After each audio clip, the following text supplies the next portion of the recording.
Good afternoon. This is Greg Lois. Thank you for joining me for our presentation on independent medical evaluations in New York. This presentation has been extensively reworked and updated to take advantage of the fact that the New York State Legislature updated both our state statute as well as many attendant regulations regarding independent medical evaluations in this state.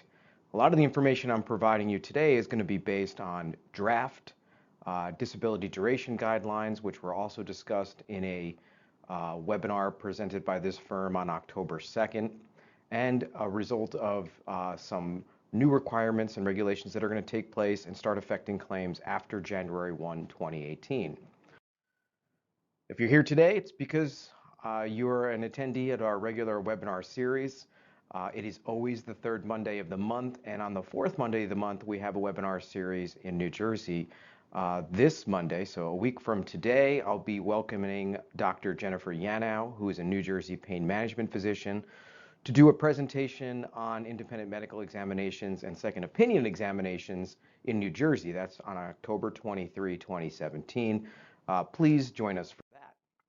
Of course, if you miss a webinar, no fear. All of the webinar videos are available on our firm website. There are also audio-only versions available as a podcast for a download through iTunes.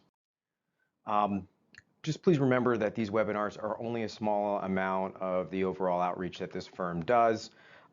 We do have handbooks. Those handbooks come out typically every October or November. This year, due to the amount of changes to our statute and regulations, our handbooks will be coming out in the beginning of November. Please request one from us if you would like one. Also, there are many articles on our website that are available, and of course, our firm newsletter.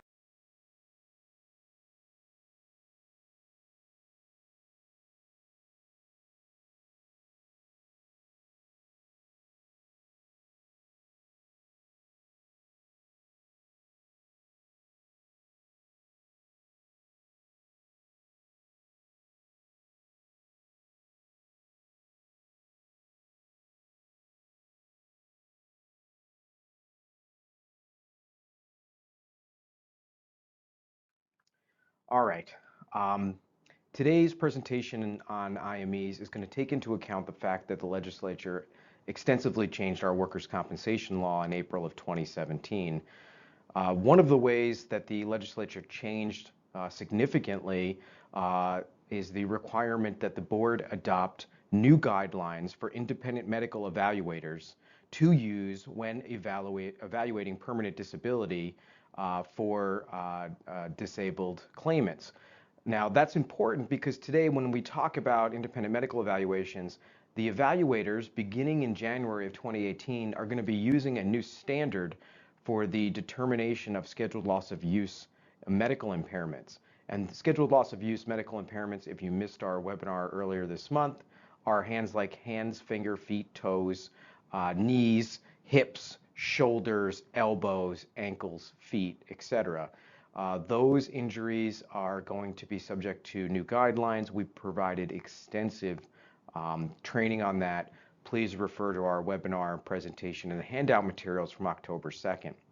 And the reason the board was forced to adopt new guidelines and is in the process of adopting new guidelines for determining impairment, because there has been a massive disparity in findings in regards to scheduled loss of use, in which claimants have really been receiving windfall awards. That's because the method of determining permanent residual impairment, and this is what the IME physician will be doing on our behalf, the guidelines they're following were resulting in high scheduled loss of use percentages, which multiplied by an average weekly wage replacement, which has more than doubled since 2007, has led to giant awards. In fact, the state of New York, reviewing its own scheduled loss of use payments in New York, learned that 85% of the amount of money paid in awards by the state of New York was paid to claimants who lost 2 weeks or less of lost time. That's crazy. It means that these claimants are being highly compensated for injuries that have really very little impact on their actual workability. So the board has adopted new draft guidelines for IME physicians in the state of New York to use when evaluating permanent residual disability. I'm going to begin at the beginning, and that is, what is an IME? What does it stand for? It stands for Independent Medical Evaluation or Independent Medical Examination. These are most typically obtained by employers and carriers in either attempting to control lost time, attempting to find the petitioner or claimant has reached maximum medical improvement, or attempting to determine what the permanent medical impairment is. In New York, IMEs are relied upon typically to make a finding of MMI. It is rare for a claimant's treating physician to voluntarily find that the claimant no longer would benefit from their additional medical care. There just is a sort of a culture in New York where doctors never seem to release patients and everybody never gets any better. Oftentimes, carriers and employers are using IMEs to litigate or prepare factual defenses on the issue of maximum medical impairment. IMEs can also be used to dispute body parts or to dispute that a new consequential body part should not be part of the workers' compensation case. Further, when it's time to challenge the need for additional care or unauthorized care, an IME is required. All right, New York has a very specific forms and requirements in order for the carrier to set an IME. There are no surprise IMEs, no quick IMEs, no IMEs without notice to claimant's counsel, and all IME reports are copied to all parties at the same time. So there's really no opportunity from the defense or carrier side to fix or address or try to change the IME physician's opinion except through the use of addendum reports, which I'll talk to you about that later. I am often asked by my clients to provide recommendations for IME physicians, and we are very willing to do that in this state. I can tell you that as a defense litigator for 17 years, my chief consideration when I am looking at what IME physician to recommend are the IME physician's qualifications and my experience with that physician. And typically this means I am looking for a board-certified physician, someone who currently has admitting privileges or is currently in private practice and seeing patients, because we think that provides a lot of validity and credibility to the evaluating physician's opinion. I am interested in my experience with that IME physician. Have I had this person on the stand before? Has she or he stood up well to cross-examination? Have they kept to the four corners of their report? Have they avoided responding to hypothetical questions? Do they respond to my direction when I am protecting them on cross-examination? All of those things are considered by us when we're making IME recommendations. But we think that in your litigated case, you should be asking defense counsel for IME recommendations. And the other interesting thing to consider is that physicians and judges develop relationships over time, and that could be this one particular judge seems to find this IME doctor credible, or more typically, this particular judge has expressed to us in either prior opinions that we've obtained or just hearing this judge talk in their courtroom and how they've ruled in similar cases that they don't like this IME physician and they're not going to find their opinion credible.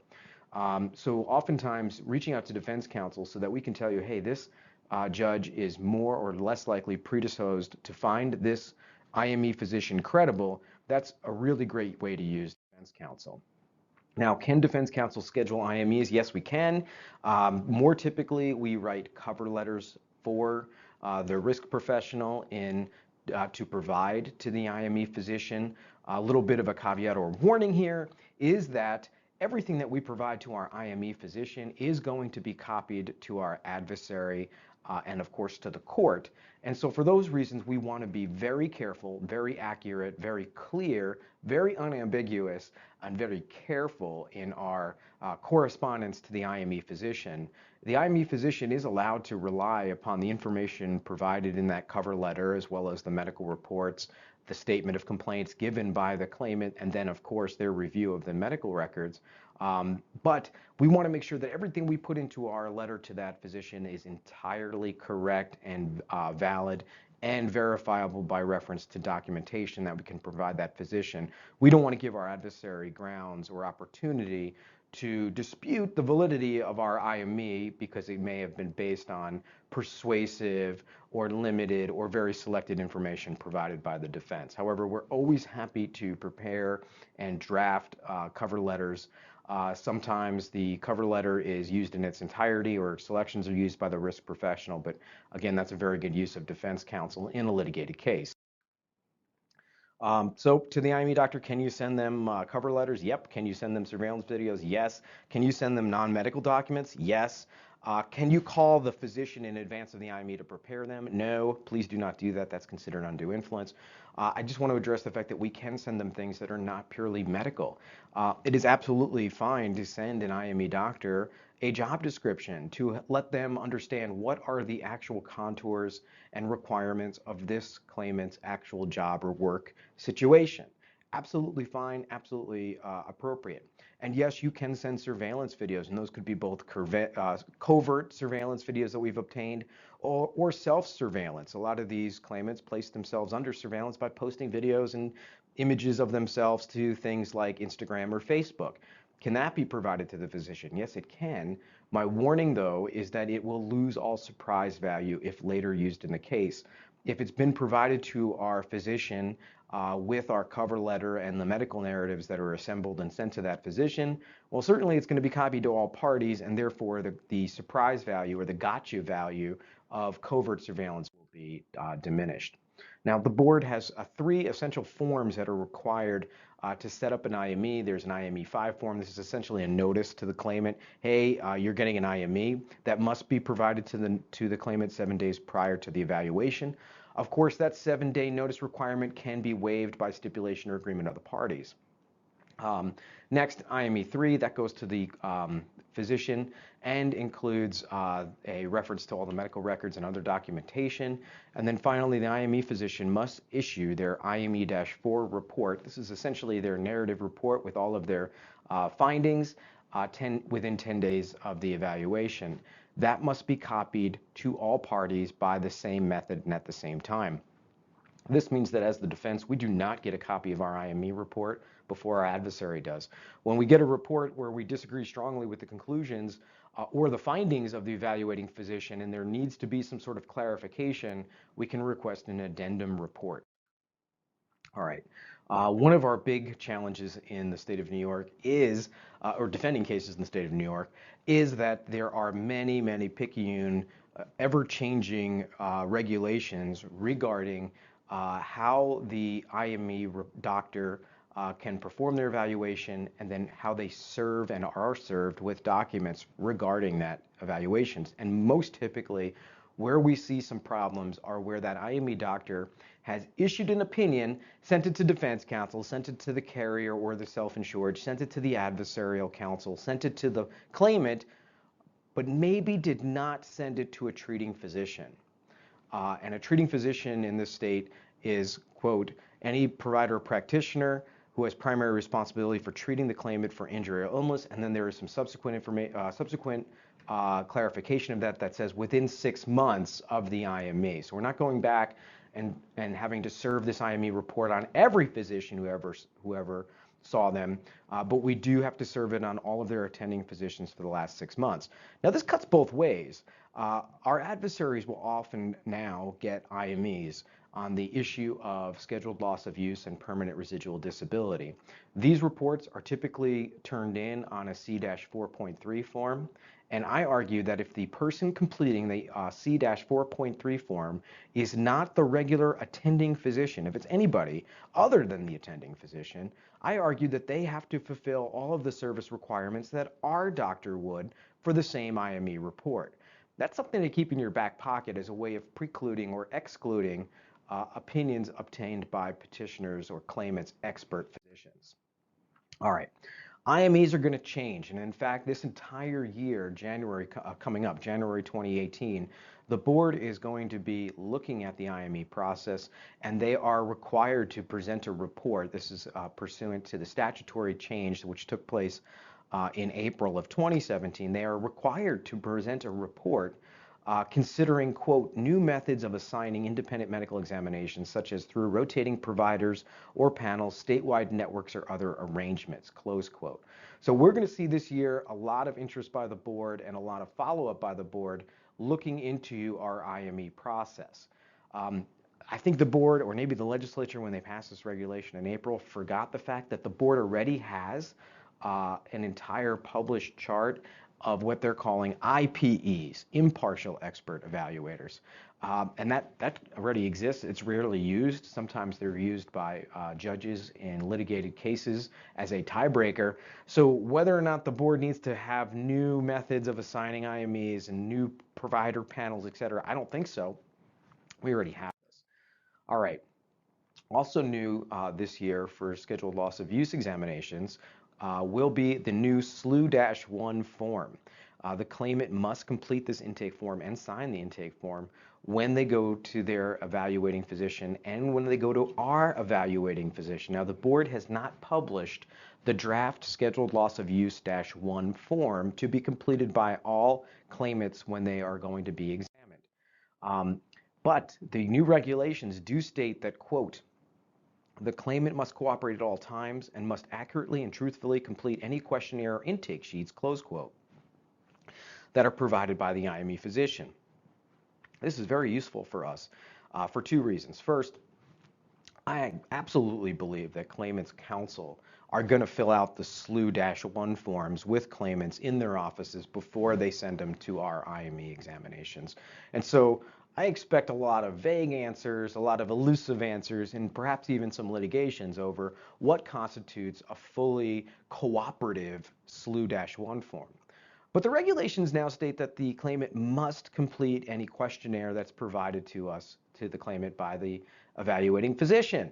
This is great for us. Intake sheets are often very useful places for us to find out information from the claimant, and they can be traps for the claimant who's a fraud, because the intake sheets where the claimant says, no, I've never been hurt before, no, I haven't been hurt since, no, I'm not working, and then signs it, often become the basis for us to raise a 114A fraud violation claim against the claimant.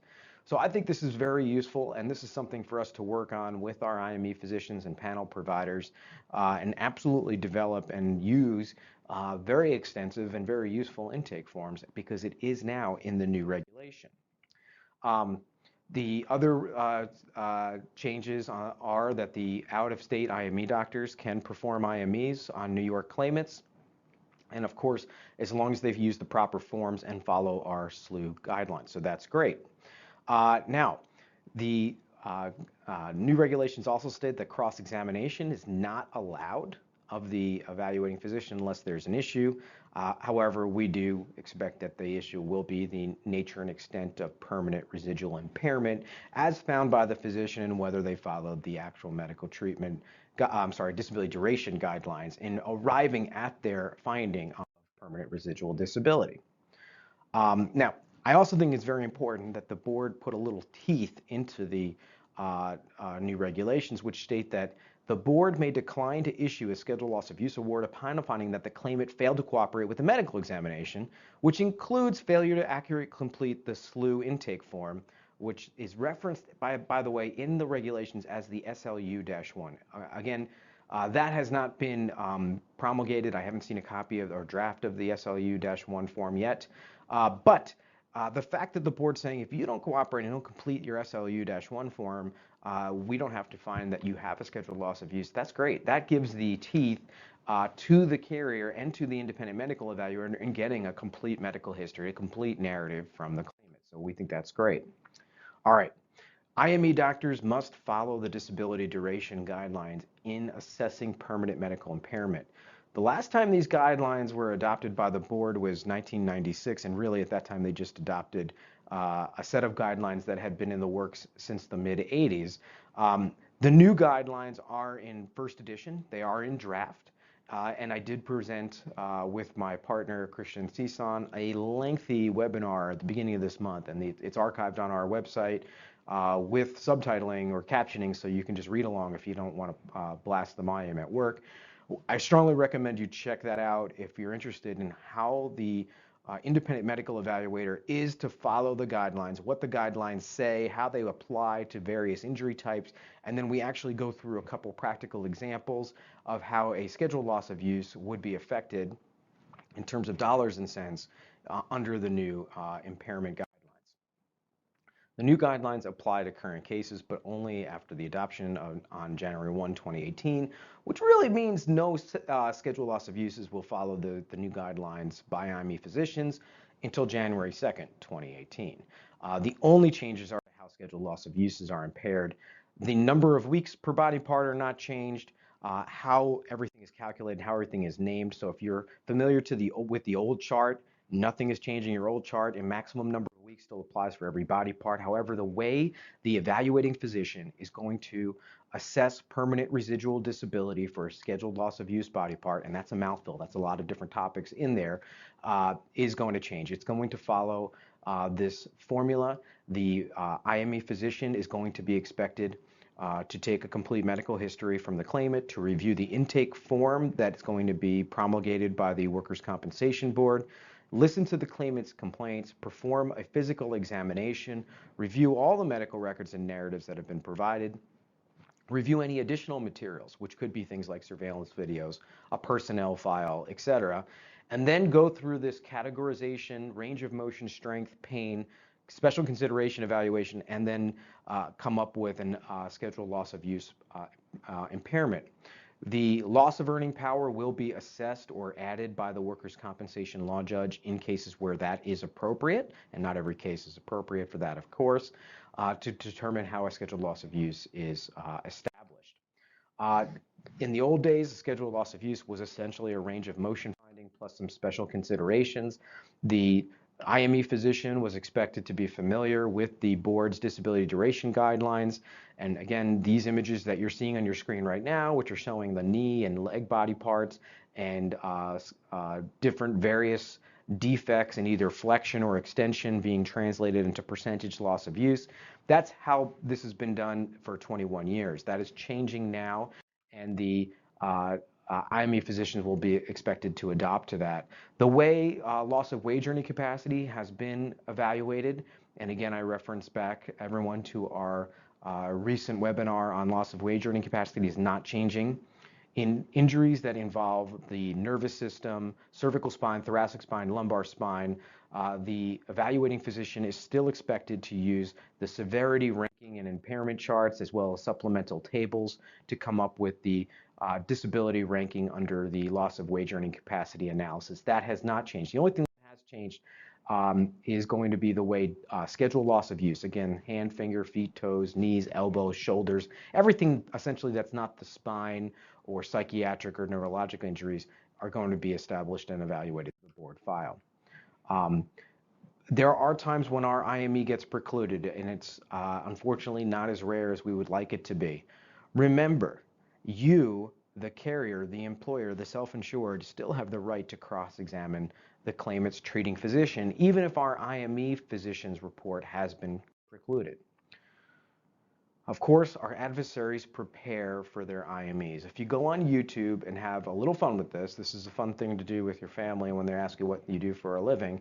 Go on YouTube and type in terms how to ace your IME, how to fool your IME, or IME tips, and you'll find law firm after law firm, attorney after attorney, giving information to claimants on how they can best present themselves as the most disabled. So they're preparing for this stuff. Of course, on the other side, we can be prepared. We can provide a really good cover letter to our IMEs and really get a great defense IME. What can I do about missed IMEs? Well, under Section 19 in New York, failure to attend an IME is grounds to cut off benefits. However, in my experience, the workers' compensation law judges generally will not approve a cutoff of benefits until the claimant has missed at least 2 IMEs. So what we tell clients is, hey, they've missed the first IME, maybe they have a valid reason, usually they do not. They missed that first IME, go ahead, automatically reschedule it, document that they missed that first IME, and then if they missed the second IME, our recommendation is to typically file an RFA-2 to stop benefits in that case. So that's what we do typically about missed IMEs. Can you do surveillance at the IME? Absolutely. What a wonderful place to pick up the claimant for covert surveillance. You know where they're going to be at a certain date and time. So absolutely getting surveillance on the way to or from the IME is useful and absolutely allowed. Can we force a functional capacity evaluation? Under the new scheduled loss of use guidelines, the draft guidelines, which will come into effect in January of 2018, the IME evaluator is requested to consider things like strength in their testing. But no specific test methodology is offered or recommended to the evaluator. For example, although grip strength or arm strength is part of the evaluations for elbow, hand, and wrist injuries, there is no recommendation or requirement that the IME physician use any specific testing equipment like a grip dynamometer or any other testing equipment. We do think that a functional capacity evaluation can be very useful, although it can be very expensive as well, in establishing the claimant's actual functional ability or loss or lack thereof. The IME physician can recommend or request that a functional capacity evaluation be conducted. And the way to do this is essentially to have the IME in the cover letter say, "Dear evaluating physician, do you think a functional capacity evaluation would be useful in determining the claimant's overall functional ability, strength, loss of range of motion, etc.?" And if the IME physician says, "Yes, I do, and in fact, I don't want to do this impairment evaluation until I get a functional capacity evaluation," you can then use that statement to require that the claimant submit to a functional capacity evaluation, which I think can be quite objective if they are performed well. So yes, our IME physician can request a functional capacity evaluation, and then that's how we can shoehorn them into being required to go. I would just remind you that there is no way we can force them to go to a functional capacity evaluation unless our doctors requested it and the judge orders them to do it. All right.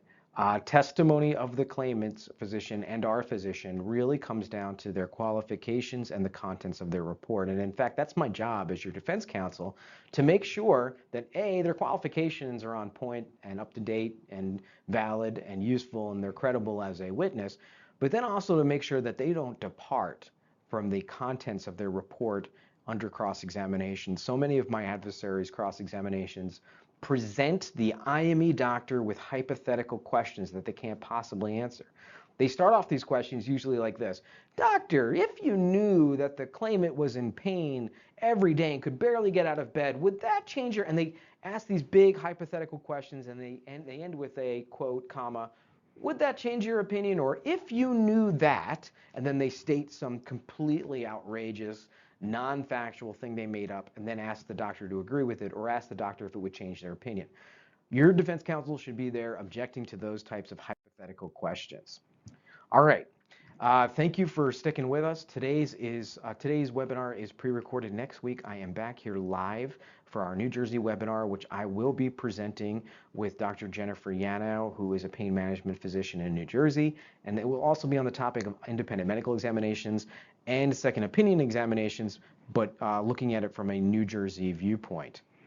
In November, please join us. I'll be here with my senior associate, Tim Kane, talking to you about how to evaluate cases for permanency exposure in New York. Please join me for that. Today's webinar, unfortunately, is not live. I had to pre-record it due to a pre-existing commitment, but I will try to answer your questions. If you have any questions following this webinar, please feel free to email me. Okay, everybody, have a great week.